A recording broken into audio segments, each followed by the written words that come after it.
Herzlich willkommen bei Whisky.de, dem Treffpunkt feiner Geister. Und hinter mir habe ich immer noch die kleine Killowen Brennerei.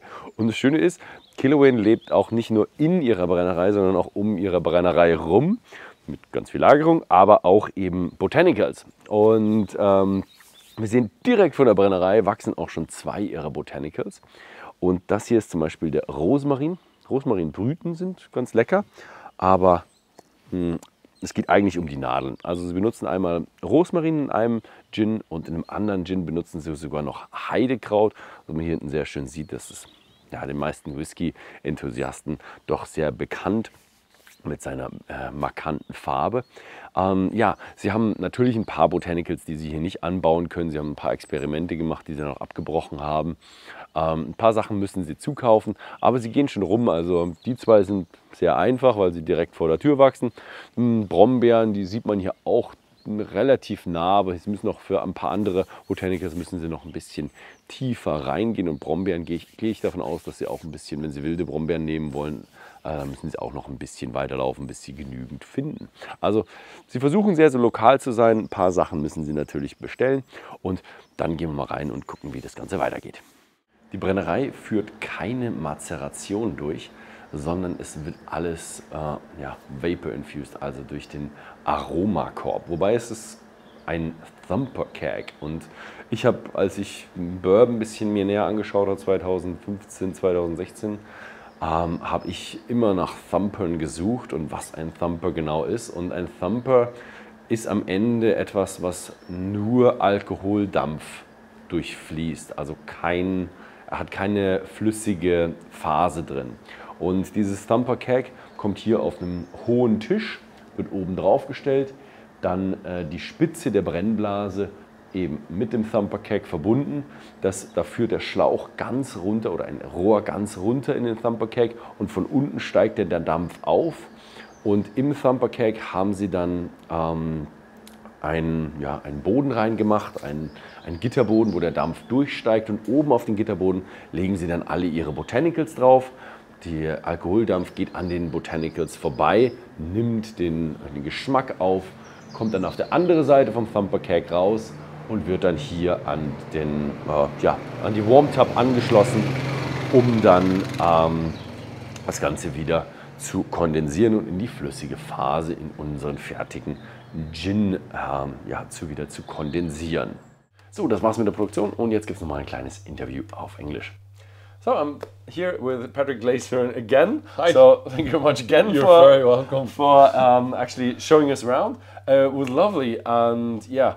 So now we're talking about gin, and I love that the fact that you do gin around here as well. Absolutely. So what are we having today? So yes, well, we love gin as much as we love whiskey, not quite as much so. But what we're having today is we're going to try 2 gins that we make here. So the first one is native botanical gin, and then we're going to go to a bit of a flavoured gin, and that is blackberry, rosemary and orange gin, just to add a bit of zest to it. Okay, I'm really excited. So you actually got the copper pot still on the back? Absolutely. So how we do it here is very similar to how we distill whiskey. So we put it into one of our copper pot stills, and then we will run that through a thumper keg. Oh yeah, we've seen that, and I love it because I think I've seen a thumper once in my distilling visiting career. Yeah. So 300 distilleries and one thumper. Now I have a second thumper. You have 2 thumper kegs to add to this. So yeah, so they're a bit unique in terms of kind of distilling. Not many use them because I don't know why you would use them in a whiskey distillation theme. Yeah. I think the Americans used them back in the days, but why? I don't know. Well, we don't, certainly not for whiskey, but for gin, we were like, yeah, absolutely, let's get a thumper keg involved. So, yeah, but it's kind of like an aromatic cage, but it's a thumper cage, yeah. Yeah, so how it basically works with ourselves is we will have the ethanol vapor will go down into the bottom of our thumper keg, and then we will layer out botanicals midway between, and it'll go through the botanicals, and it'll soak up all that really good flavour. And here you have the still in there, and you also what do you call it? Have all the botanicals on the back. Yes. So you're also transparent, like the absolutely. Baron Tool whiskey. Yeah. So it's the same idea with our gin as is with our whiskey. We want to tell the consumer exactly what it is they're getting, where they get it from, and how we do it. We really want to portray the fact that we are showing you what exactly we do, because you see a lot of distilleries that don't really necessarily do that, but we do. Yeah, they have secrets.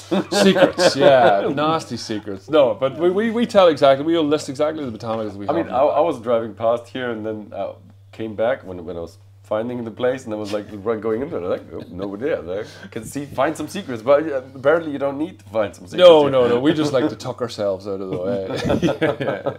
Okay, so yeah, let's get let's try into it. So the first one is native botanical. So this is a native botanical gin.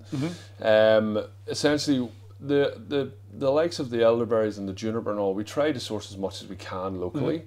Obviously, we do have to bring some things in because the climate in Ireland unfortunately doesn't allow for many things to grow that well. Lemon trees that I've seen here. Exactly, yeah. So what we're drinking now, it is of course grapefruits you have in it. Lemon and orange. Yeah, exactly. So you'll get straight away on those lovely zesty. Once again, there's a bit of pepper, a bit of spice that comes through because obviously we still have the copper pot distillation. I find it very bloomy and very fruity. Very floral. Floral. It's perfect. Yeah, it's exactly kind of what we're looking to do with this. So this is, in terms of gin, in terms of having it with a mixer, it is perfect for a lovely summer's day because you bring out that lovely floral, zesty flavour, and then you get a lovely botanical hit at the back. The juniper will introduce itself, and then it'll get out of the way very quickly, and the rest of those botanicals will come through. Yeah, that would be really a lovely summer's day gin for your 2 weeks of summer. For the 2 weeks of summer. 2 weeks is being really generous. 2 days of summer. Yeah. But it's lovely. It's a really refreshing drink. And how we make it, and you still get that lovely bit of spice from the copper as well. Yeah, like when you get more into it, when you're through all these flowers and botanicals, and then you get a bit of that spiciness coming through. Spiciness still comes through, and it actually adds a different layer to it because there's not many gins that you'd have where you get this lovely peppery spice and then all the floral hit, whereas this I find that you really do get something like that. Okay, Sláinte.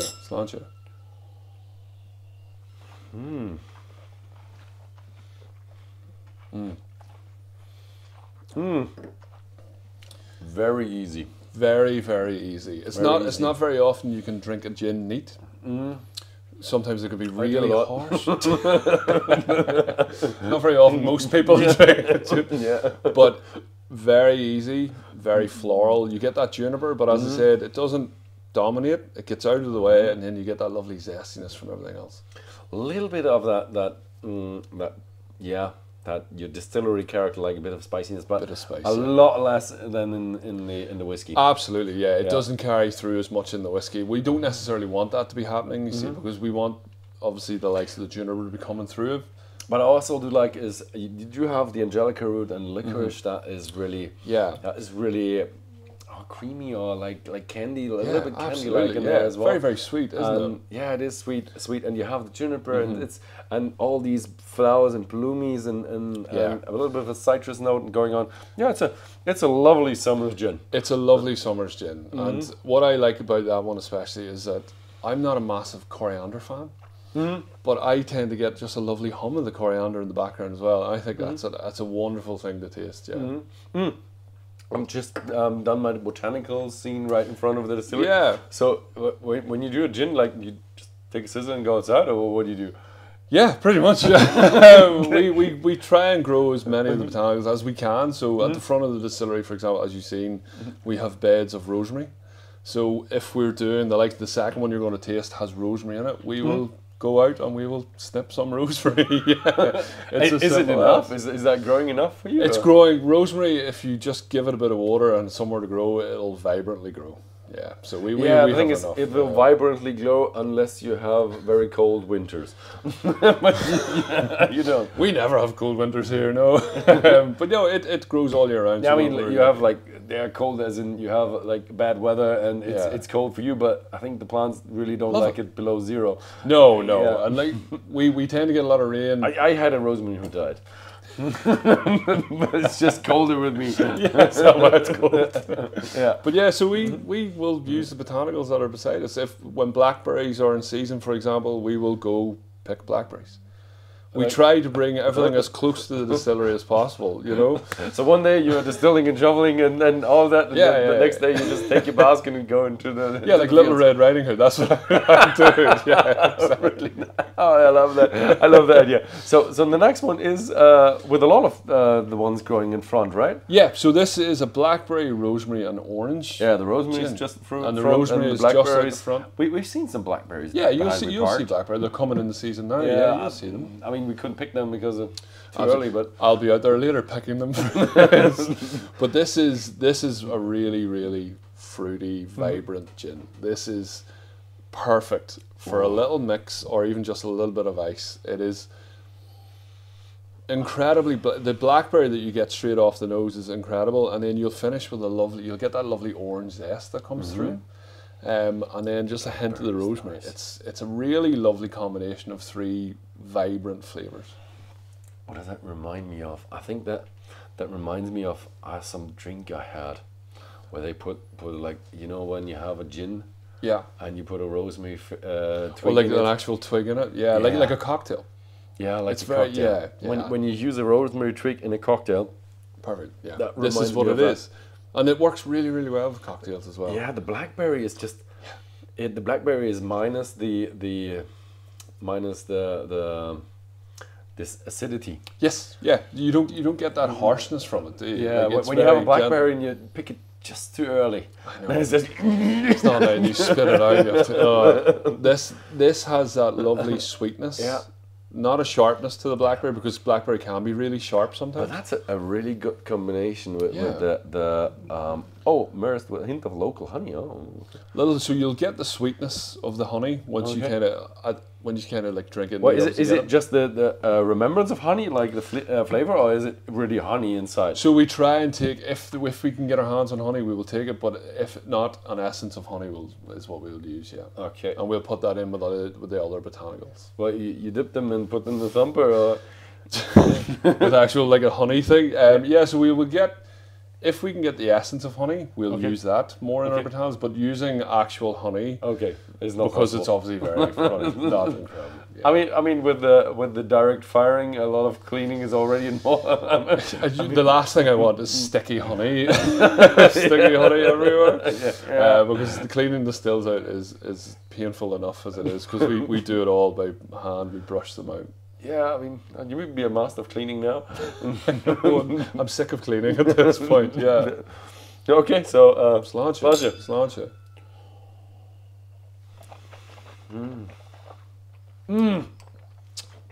I love it. I absolutely love that gin. I think that is phenomenal. Your gins are so round and easy, and this one is good. It has what does it remind me of? Very smooth orange. The orange zest really comes through, doesn't it? At the end, it's not. You don't get that on the nose that much, but I kind of.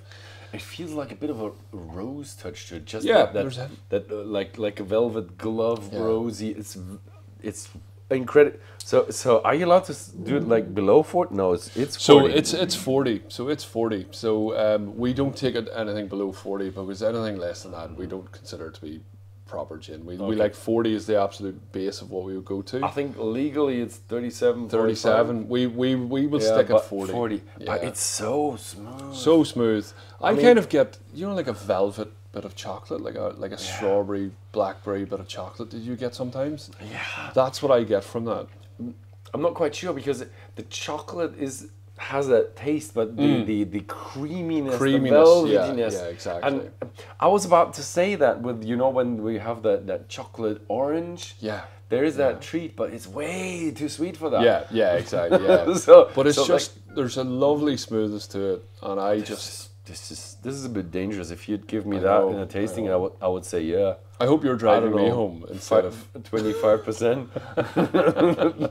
But for somebody, as I said, you can drink that neat. I'm not somebody who would drink a gin neat, but I could add an ice cube to that, and I'd be a very happy man to sit and sip that. It's beautiful. One ice cube in there.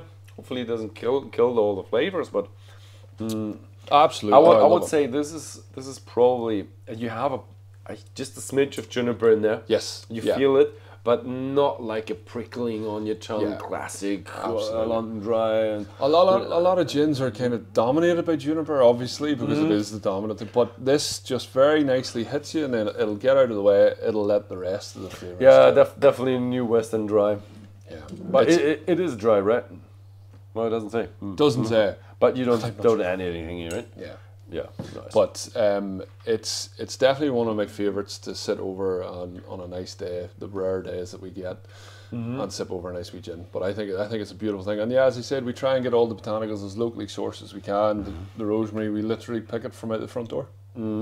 So yeah, lovely. This is definitely my favorite. This is going way up in my gin list. Nice, very good. We'll have to give you one to take home.